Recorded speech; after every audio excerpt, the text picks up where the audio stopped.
15-4, and then Cimini of Italy 15-13.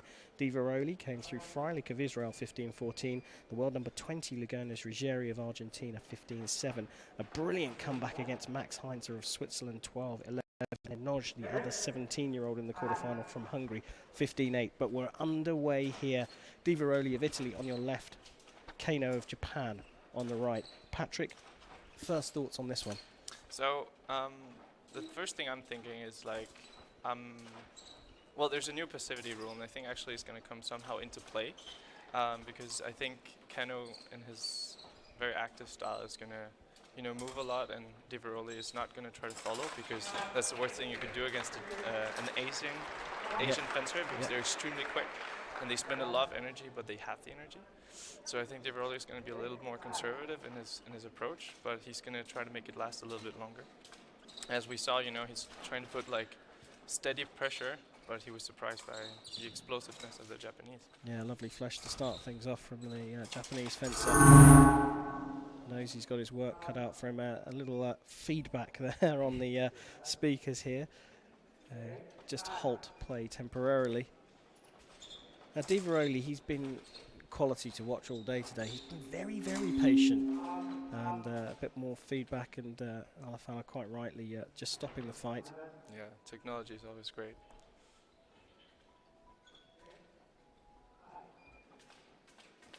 Yeah, so Di Veroli been very patient today, mature beyond his years, Patrick. Yeah, it's actually very interesting to see, but you know, it's actually not so surprising when you think about where he's fencing, which is Italy, you know, because that's one thing they have. I'm from a small country, so we don't really have that much fencing culture, if you want, but you can see that from when they come to the like international stage from the bigger countries, they have a lot more experience and tactical knowledge. And they're a lot more unimpressed, and you can really feel that in Di Veroli. Like, he's just doing his job. Yep, they belong here when they arrive, even at 17 years old.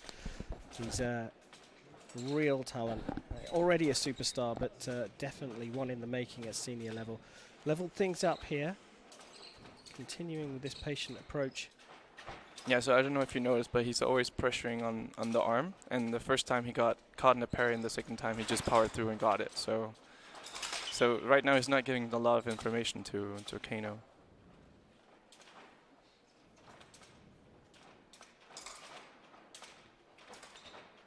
Now, we talked about this new passivity rule that came up in the Congress in December this year. It was agreed upon.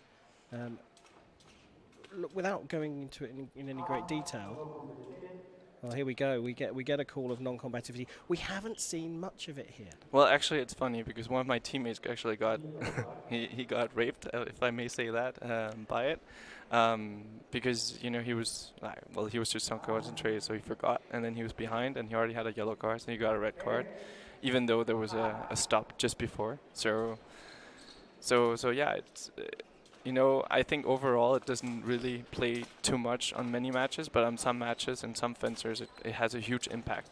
And yeah, I think it's an interesting decision to just store it like that in a World Cup, because you know it changes a lot of the tactical considerations we have as fencers. And I can bring an example like Limardo. He's a guy who's living on passivity, you know, and he's been using it as part of his game, and you're really changing all his meta game on it, especially by introducing the black card if there's like 2 or 3, I think, passivities in a row. The second red card effectively becomes it's a pseudo black card, because you're not completely disqualified as you would be with a normal black card, as Di Veroli gets one on the counter. KANO, the one that's actually applying the pressure now. Yeah, so the interesting thing is Di Veroli actually started by putting pressure, like going forward and pressuring KANO on the way back, and as you saw in the second period, which is basically at 1-1, he actually started going backwards. So he started luring in KANO, and you can see that actually, even though he's the younger guy, he's actually imposing where on the piece they're going to fence. There is KANO down at the end of the piece talking to his coach. Elements of a European style with KANO settled down a little bit since he took a bronze medal here in 2017. Yeah, sorry, what was the question? KANO's settled down a little bit as a fencer. You see Yeah. a little bit more of the sort of classic European style. Well, I don't know. I don't know about that. Like he's very classical though. I mean, he's a classical fencer, but he's very active. I mean, he's very light in his feet and he's moving a lot, and he has to use with his size. But if you see a guy his size is Alex Fava from France, Yes. he's also moving, but not as not as quick. Yeah. But he's more in his explosivity, and he's more in the high intensity and then exploding on top of that. Yes. Yeah. So that would say like he still has an Asian game, even though like it's a very classical and There's elements of the traditional style of fencing that we're all used to. Yeah. You saw Sandro Cuomo there having a chat with his fencer Di Veroli. He's been absolute quality all day. Yeah, he has a good day. Well, back underway. So we've had a yellow card for each fencer. They were level, so passivity or non-combativity was called by Alafala. If passivity is called again, then at the moment, with the score as it is, it will be KANO that gets the red card. Yeah, and the interesting part of that, though, is that actually after like 50 seconds, or if you're going to go for the passivity, you might as well just run straight into it, because it will have the same impact in reality. And that's an interesting little detail to what the rule entails. Whereas before, you could have like, okay, I don't feel it. I'm just gonna use my next minute to try to find an opening. Yeah. Very interesting. But KANO went after it straight away, so he's resumed the second period as he ended the first. A little bit more on the front foot. Yeah. So actually, I don't know if people noticed, but so we had the first start where Di Veroli was pressuring KANO, and then he got hit first, but then he insisted, he got the point. Then he actually lured KANO to come back, so he was actually still imposing on the distance. But we've seen much more. Okay, this is a counterexample because KANO didn't get the point, but now actually Di Veroli has stepped a little bit down in intensity. It's not moving as fast, but KANO seems to be deciding much more where they're fencing and the order of play, and that's why he got the first one. And the second one is actually just, impatience, I would say. Well, Di Veroli trying to launch a surprise attack there, but KANO was ready for it.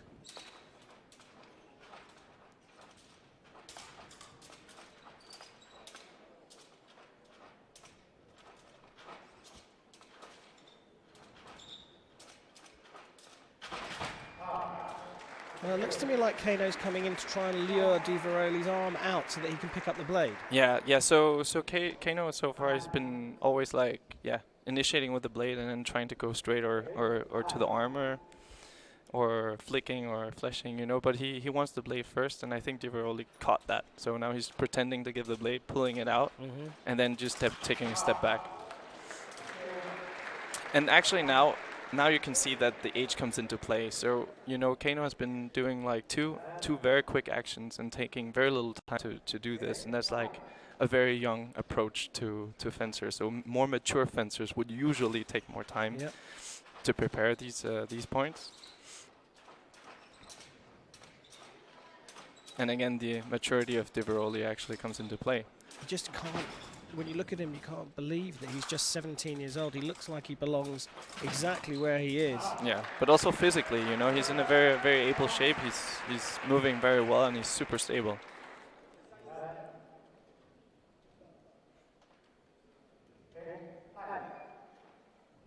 And on this action, actually, what happened was that he used one tempo for preparing instead of going one tempo direct in. So he took a step to prepare, lured Di Veroli in, and then he closed it with a blade.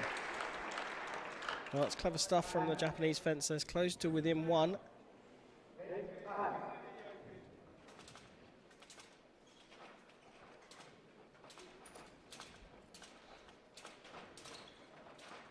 Yeah, and now KANO has gotten two fairly quick points from attack, so now Di Veroli is actually pressuring back because it's not, he's seeing a very bad pattern, so he has to change something.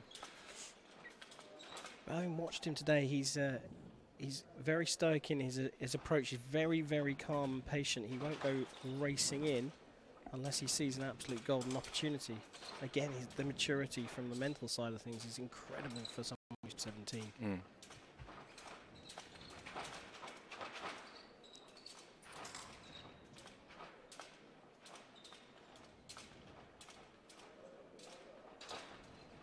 Well, it's been good second period for KANO. He's got himself right back into the fight here when it was starting to slip away. We'll go to another minute's break. The fencers will back off and go and have a chat with their coaches. So, Patrick, what would you imagine Sandro Cuomo, the Italian coach, is saying to Davide Di Veroli at the moment?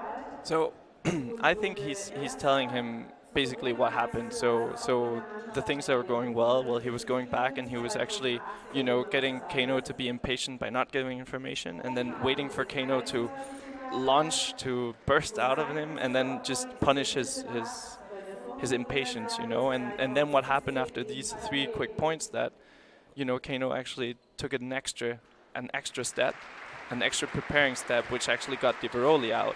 And then he attacked from the middle of the piece very quickly, which also surprised him. So he's going to tell him that, things are going great, don't change too much the tactics, but don't fall asleep, because that's very dangerous against a fencer like KANO. And down at the other end, what's KANO going to be doing? Is there another development to his strategy? So I think KANO is getting told that, he should prepare a little bit closer, and he should wait to get the signal from Di Veroli to go, and not just go straight.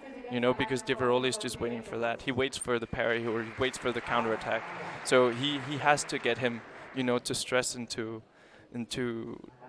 get himself out of the shell. Yeah. In order to get the opportunity to go. Well, final period of fencing here. Alafala has got us underway.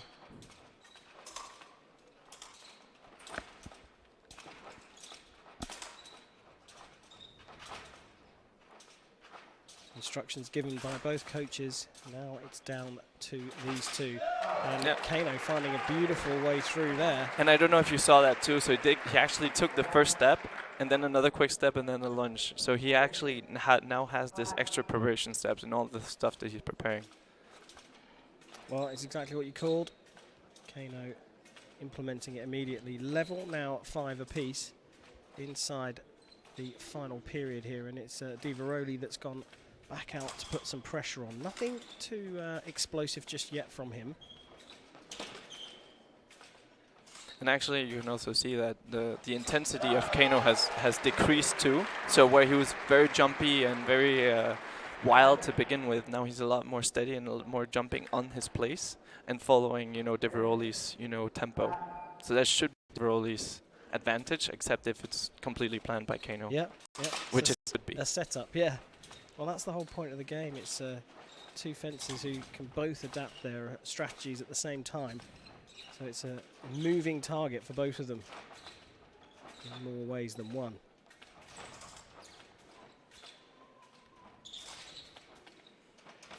And now we're actually on more or less unknown territory, because the whole match has been going, except the beginning on Di Veroli's end, and now he really has to push. So we know that KANO can attack, and we know it can go well and wrong, but we don't really know what's going to happen when Di Veroli attacks. And if he waits around too long, that's what we're going to see from KANO. He's very, very active in his defence, isn't he? He's not necessarily doing too much, not taking any risks, but he's making Di Veroli think the whole time. Yeah, exactly. So he's moving. He's always like in a very good distance. He's always in balance, so he can always, surprise if he sees the opportunity. And like you say, active on his feet, so he's able to change direction very quickly, as we saw there, to explode into an attack. So he's come from behind here. And I think now you're going to see that Di Veroli is going to try to, actually finish his attack. So now 2 times he tried, to prepare to get a counter tempo or something, but now he has to go, and that's exactly what you see here. So what happened was, the 2 times he was trying to prepare, trying to read KANO and try to catch him when he's going out, but he couldn't find it, so now he had to go. He couldn't do 3 times the same mistake. That would be too much. Yeah, even for a 17-year-old, especially if you've got the letters ITA on your back. Yeah. Usually helps, especially on foil. Very much in foil, but it seems to be working here for Di Veroli.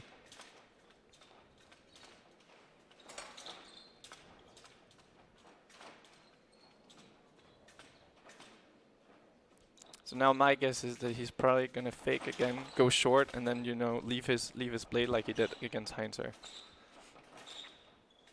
It was a brilliant fight. A couple of judges' decisions came into play, but in the end, Di Veroli came from behind to beat Heinze.